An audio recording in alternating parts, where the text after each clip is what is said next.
ನಾವು ಏನು ಮರಗಳನ್ನು ಕೊಯ್ದ್ವಿ ಅದರಲ್ಲಿ ಒಂದೊಂದು 11 ಇಂಚು 12 ಇಂಚು ಅದನ್ನು ನೋಡಿ ಈ ಥರ ಕೊಡ್ಲಿಯಲ್ಲಿ ಒಡ್ಕೊಂಡಿದ್ದೀವಿ. ಲೈನು ತುಂಬ ಕಪ್ಪು ಕಲರ್ ಇರಬೇಕು. ಕಪ್ಪು ಕಲರ್ ಇರುವಂಥದ್ದು ಚಿಪ್ಸಿಗೆ ಬರುತ್ತೆ.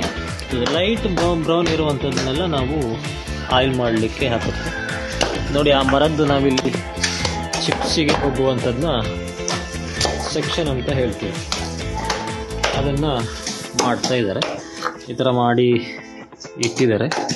ನೋಡೋಣ ಈ ಮರದಲ್ಲಿ ಎಷ್ಟು ಚಿಪ್ಸಿಗೆ ಆಗುವಂಥದ್ದು ಸಿಗ್ತದೆ ಅಂತೇಳಿ ಅಂತ.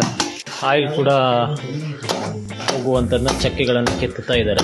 ನೋಡಿ ಕಪ್ಪು ಭಾಗವನ್ನು ಮಾತ್ರ ಕೆತ್ತಿ ಬಿಳಿ ಇದನ್ನು ಬೇರೆ ಸಪರೇಟ್ ಇಡ್ತಾ ಇದ್ದಾರೆ. ನೋಡೋಣ 147 kg ಉಳ್ಳ ಮರದಲ್ಲಿ ಎಷ್ಟು ಆಯಿಲ್ ಗ್ರೇಡ್ ಬರುತ್ತೆ, ಎಷ್ಟು ಚಿಪ್ಸ್ ಬರುತ್ತೆ, ಎಷ್ಟು ವೈಟ್ ವುಡ್ ಬರುತ್ತೆ ಅನ್ನೋದನ್ನ ನಾವು ತಿಳ್ಕೊಳ್ಳೋಣ.